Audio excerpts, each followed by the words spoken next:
बहुत साल पहले की बात है।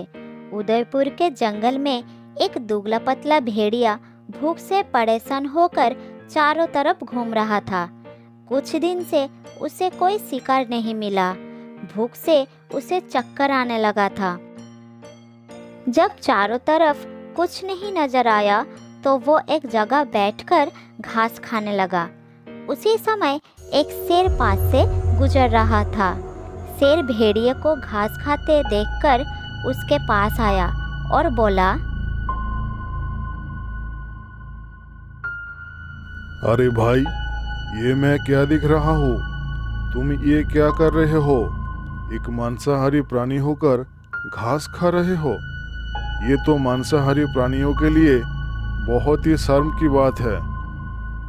भेड़िया झट से अपनी चाटुकारिता वाला दिमाग चलाया और शेर के सामने अपना सर झुका दिया। फिर धीरे धीरे बोला, महाराज की जय हो। महाराज, वैसे तो आपके राज्य में प्रजा बहुत सुखी है, लेकिन आपका ये दास बहुत दुखी है। मेरे शरीर का ढांचा देखकर आप अंदाजा लगा सकते हो। भूख के मारे बहुत बुरा हाल है। जब भूख बर्दाश्त नहीं हुई तब घास खाने की नौबत आ गई। क्या करूं महाराज? अरे रे, ये बात है। ठीक है, तुम चिंता मत करो। मैं अभी शिकार करके तुम्हारे भोजन का प्रबंध करता हूँ। तुम मेरे साथ आओ। भेड़िया मन ही मन बहुत खुश हुआ और शेर की तारीफ करने लगा। महाराज की जय हो। आप एक महान राजा है। इस जंगल में आप जैसा दयालु राजा पहले कभी नहीं हुआ। कृपया मेरे लिए कुछ भोजन का इंतजाम करिए। मैं और भूख सहन नहीं कर पा रहा हूँ महाराज। ठीक है, चलो मेरे साथ। उसके बाद वो दोनों जंगल में शिकार ढूंढने निकल गए। थोड़ी दूर जाने के बाद शेर ने देखा एक जंगली भैंस खेत में चर रहा था। उसने मौका देखकर उसे ही अपना शिकार बना दिया। शेर के साथ साथ भेड़िया का भी लॉटरी लग गई। उसने भरपेट मांस खाया और शेर की तारीफ पर तारीफ करता गया। खाना खाने के बाद शेर भेड़िए को लेकर अपनी गुफा में ले आया।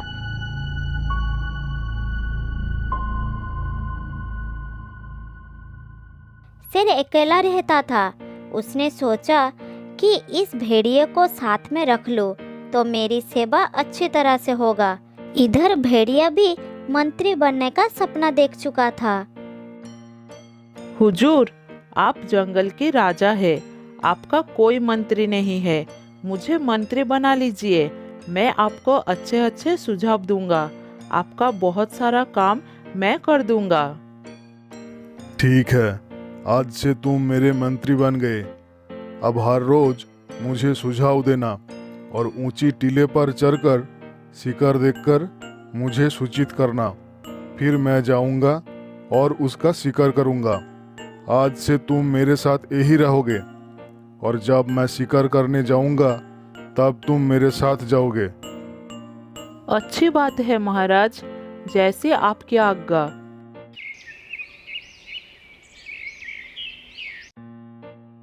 शेर राजा का मंत्री बनकर भेड़िए की तो ठाठ बदल गए। उसे हर दिन शेर के साथ रहने पर ताज़ा मांस खाने का मौका मिल गया। उसकी तबीयत फिर से सुधरने लगी। वह अब मोटा तगड़ा बन गया। जंगल के दूसरे जानवर उसे डरने लगे। छोटे मोटे जानवर तो उसे देखते ही नतमस्तक हो जाते थे। शेर राजा का मंत्री होने के कारण सब उसे सलाम करते थे। इस वजह से उसमें थोड़ा घमंड आ गया था। एक दिन वो शेर से कहा, हुजूर, मेरा भी रुतबा बहुत बढ़ गया है। जंगल के सभी जानवर मेरे सामने सर झुकाते हैं। मुझे भी आप जैसा सम्मान मिल रहा है। मुझे तो बहुत अच्छा लग रहा है।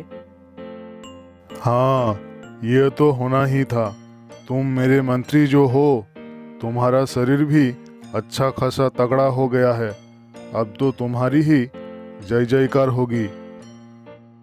महाराज, देखा जाए तो मैं भी किसी राजा से कम नहीं लगता हूँ। आपका क्या विचार है? अब तो मैं भी आपके जैसा बड़े बड़े शिकार कर सकता हूँ। असल में मैं ही हर रोज आपको शिकार का खोज ला के देता हूँ। चालाक शेर समझ गया कि भेड़िया घमंडी बन गया है। उससे लगता है कि सभी जानवर उसकी ताकत के कारण उससे डरते हैं। शेर ने सोचा, भेड़िए को वास्तविकता का ज्ञान कराना ही चाहिए। मंत्री महोदय, रोज रोज शिकार करके मैं थक जाता हूँ। तुम अब सक्षम हो गए हो, इसीलिए मैं चाहता हूँ कि मेरी जगह पर तुम शिकार करो। तुम्हें तो अब जंगल के सभी जानवर डरते हैं। ये तो आपने ठीक ही कहा महाराज, लेकिन महाराज, शिकार तो राजा करते हैं, मैं तो मंत्री हूँ। ऐसी बात है तो मैं तुम्हें राजा बना देता हूँ और मैं मंत्री बन जाता हूँ। राजा बनकर तो शिकार कर ही सकते हो। महाराज का क्या ख्याल है? राजा बनोगे? थोड़ा सोच कर बताओ, क्योंकि ऐसा मौका तुम्हें दोबारा कभी नहीं मिलेगा। शेर के बात सुनकर भेड़िए के मन में बहुत सारा लड्डू फूटने लगे। राजा स्वयं उसे राजा बनाने के लिए तैयार है। इससे बड़ी बात और क्या हो सकता है? भेड़िया अब लालच को संभाल नहीं पाया। वो तुरंत हाँ बोल देता है। महाराज, यदि आपकी आज्ञा यही है तो मैं राजा बनने के लिए तैयार हूँ। अब मैं बहुत शक्तिशाली बन गया हूँ। आप कहेंगे तो शिकार भी कर लूँगा। इस बात को आप जल्द ही जानवरों के बीच फैला दीजिए, क्योंकि यदि आप नहीं कहेंगे तो वो सब मुझे राजा मानने से इनकार कर देंगे। ठीक है महाराज, बहुत जल्द ही मैं इस बात को जंगल में सभी जानवरों के बीच घोषित कर देता हूँ। अब मैं आपके लिए शिकार पर नजर रखूंगा और आपको सूचित करूंगा। आप मौका देखकर उसे दबोच लेना। इस मंत्री को भी थोड़ा हिस्सा मिल जाएगा। अवश्य मंत्री महोदय, चिंता मत करो, तुम्हें भूखा नहीं रखूंगा।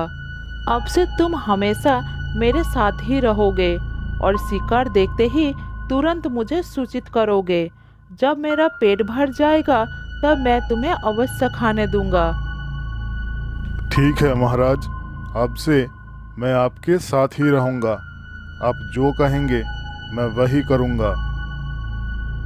अच्छा ठीक है, अब तुम जंगल में जाओ और जाकर देखो इधर कोई शिकार है या नहीं।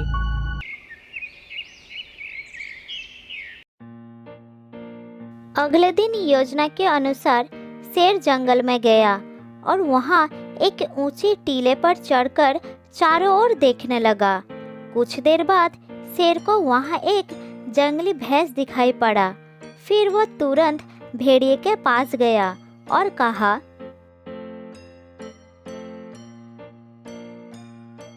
हे जंगल के राजा, मैंने एक बड़ा शिकार देखा है। महाराज, उसका शिकार कीजिए, जिससे सबका कल्याण होगा। जल्द ही चलिए महाराज। अच्छा, कहाँ है शिकार? तुम मुझे जल्दी से वहाँ ले चलो, नहीं तो वो हमारे जाने से पहले ही भाग जाएगा।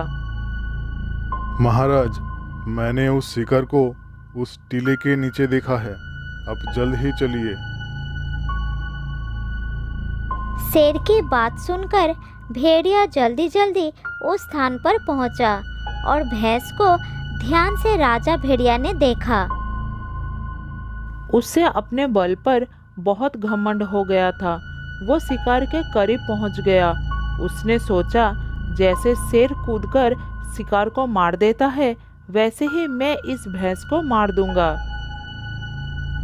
महाराज, शिकार तैयार है, हमला कीजिए। उसे बचकर जाने मत दीजिए। जल्द ही वार कीजिए।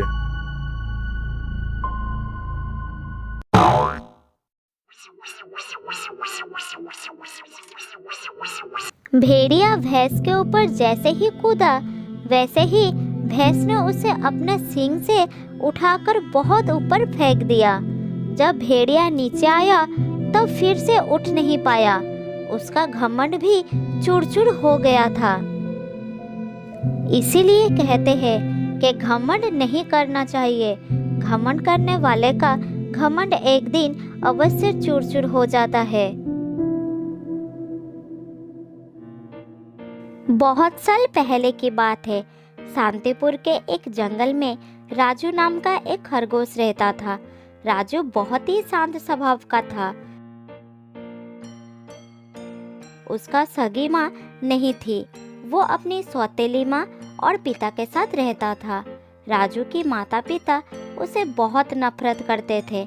उसे ठीक से खाना नहीं देते थे, अच्छा व्यवहार नहीं करते थे। जब वो उनके सामने आता था तब उसे भगा देते थे क्योंकि वो काला था।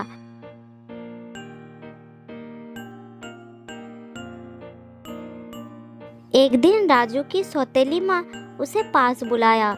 इधर राजू अपनी माँ की पुकार सुनकर दौड़ते हुए घर के अंदर गया।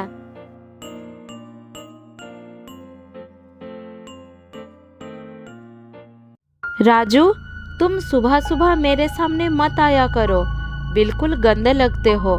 सुबह सुबह तुम्हारा चेहरा देखने से मेरा पूरा दिन खराब हो जाता है। मैं तुम्हें सावधान करती हूँ, सुबह सुबह मेरे सामने मत आना। ऐसा क्यों कह रही हो माँ? मेरा क्या कसूर है? मुझे बहुत जोरों की भूख लगी है, इसलिए मैं तुम्हारे सामने आया हूँ। थोड़ा खाना दो ना माँ। चल भाग यहाँ से, अभी तुझे खाना नहीं मिलेगा। खाने के ऊपर तेरा नजर लग जाएगा। जब हम लोग खा लेंगे तब तुझे बुलाएंगे। माँ, तुम तो हमेशा मुझे डांटती रहती हो और भाई को देखो कितना प्यार करती हो। मेरे साथ ऐसा क्यों करती हो माँ? अपना मुंह बंद कर, बदसूरत कहीं के। तेरा भाई को देख कितना सुंदर है और तू खुद को देख कितना काला है। तुझे देखते ही मुझे उल्टी आने लगती है। चल पहले काम कर, फिर खाना मिलेगा। अपनी सौतेली माँ की बात सुनकर राजू बाहर चला जाता है और एक पेड़ के नीचे जाकर दुखी होकर बैठा रहता है।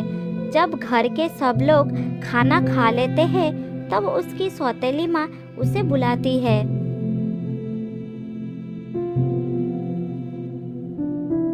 अरे ए राजू, इधर आ। बहुत काम किया है तूने, कुछ खाना खा ले, उसके बाद सारे घर के साफ सफाई कर देना। ठीक है माँ, खाने के बाद मैं घर की सारी काम कर दूंगा।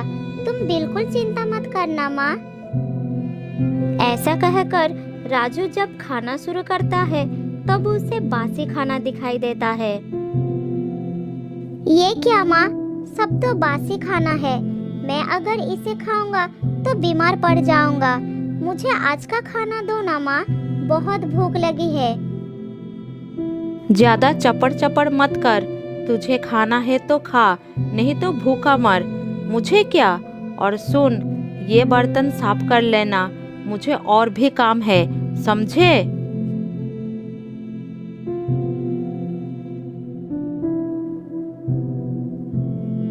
फिर किसी तरह राजू बासी खाना खा लेता है। उसे अपनी सगी माँ की बहुत याद आती है और खाते खाते वो रोने लगता है। माँ, तुम कहाँ हो माँ? मुझे छोड़कर कहाँ चली गई? तुम्हारी बहुत याद आ रही है माँ। मुझे बहुत कष्ट हो रहा है। मैं सारा दिन काम करता हूँ, फिर भी ये लोग ठीक से खाना भी नहीं देते। मुझे भी तुम्हारे पास ले चलो ना माँ। पिताजी भी मुझे नफरत करते हैं। मुझे ये कष्ट बर्दाश्त नहीं हो रहा है माँ।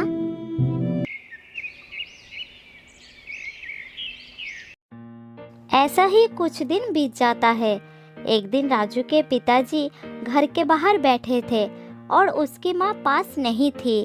तब राजू अपने पिता के पास जाता है और कहता है, पिताजी, आज मेरे लिए कुछ अच्छा खाने को लाओ ना। माँ मुझे रोज रोज बासी खाना खिलाती है और खाने के बाद मुझे बहुत तकलीफ होता है। आज थोड़ा सा अच्छा खाना लाके दो ना पिताजी। अरे यार, मैंने सुबह सुबह किसका मुंह देख लिया। अब मेरा पूरा दिन खराब हो जाएगा। अरे भगवान, सुनती हो? इधर आओ और इसे मेरे सामने से हटाओ। कहाँ हो तुम? जल्दी आओ। राजू के ऊपर उसके पिताजी बहुत गुस्सा हो जाते हैं। तब उसकी सौतेली माँ उनके पास आती है।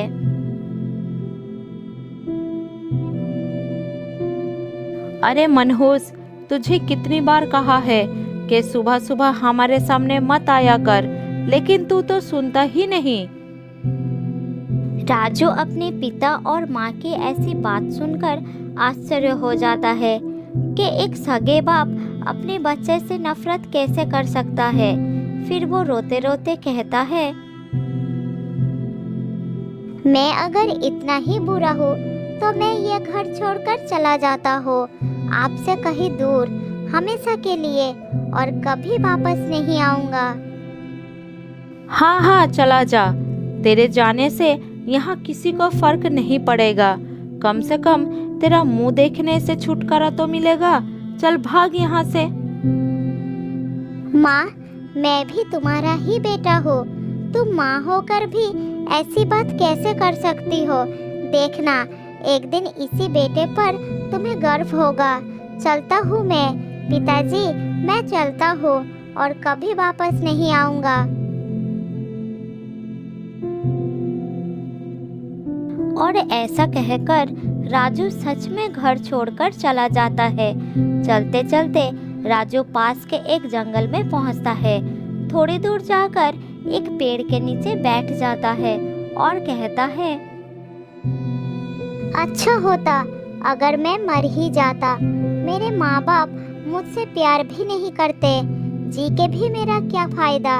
इस दुनिया में मेरा और कोई नहीं रहा। भगवान जाने आगे मेरा क्या होगा। मैं तो अब घर वापस नहीं जाऊंगा, यही रहूंगा। ये सब कहते कहते वो रोने लगता है।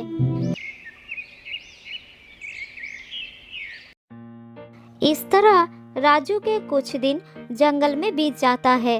वो जंगल से खाना ढूंढ के खाता है और रात को इसी पेड़ के नीचे शरण लेता है। इस तरह उसका दिन अच्छा बीत रहा था। एक दिन राजू का भाई चलते चलते इसी जंगल में आ जाता है। चलते चलते वो घने जंगल में पहुंच जाता है। तब वो बहुत डर जाता है। इसी बीच आसमान काले बादलों से घिर जाता है और दिन भर से सूखे बादलों पर बिजली गिरने लगती है।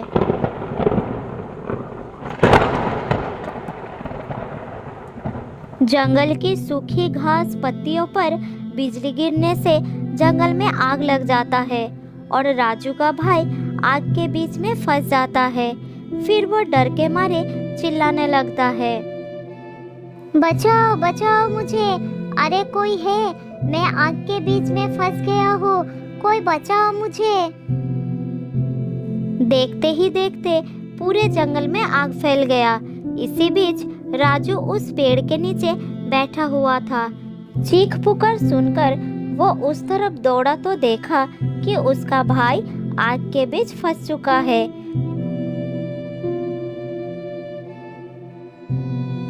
फिर वो बिना सोचे समझे आग में कूद जाता है और अपने भाई को धक्का देकर बाहर निकाल देता है।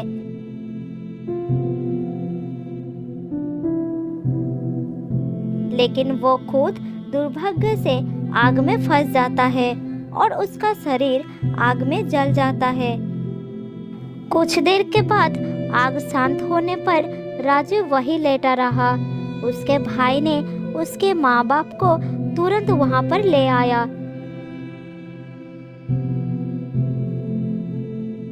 जब सारी बात उनके समझ में आई तब उन्हें अपने कर्म पर बहुत पछतावा हुआ।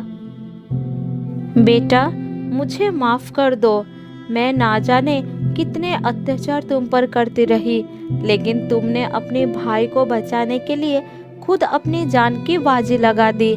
तुम्हारे जैसा भाई और बेटा इस दुनिया में कभी नहीं हो सकते। हमें माफ़ कर दो बेटा। हे भगवान, मुझसे बहुत बड़ा पाप हो गई है, मुझे सजा दो भगवान। मैंने अपने बच्चे को हमेशा के लिए खो दिया। बेटा राजू, मुझे भी माफ कर दो। मैंने भी तुम्हारे साथ बहुत बुरा व्यवहार किया। मैंने तुम्हें कभी अपने बच्चे के रूप में स्वीकार नहीं किया। मुझे माफ कर दो राजू। मैं जानता हूँ मुझे तुम्हारे जैसा बेटा कभी नहीं मिलेगा। मुझे माफ कर दो राजू। राजू का भाई, पिता और माँ राजू के मृत शरीर के पास खड़े होकर रोते रहे। लेकिन राजू इस दुनिया से जा चुका था, हमेशा हमेशा के लिए।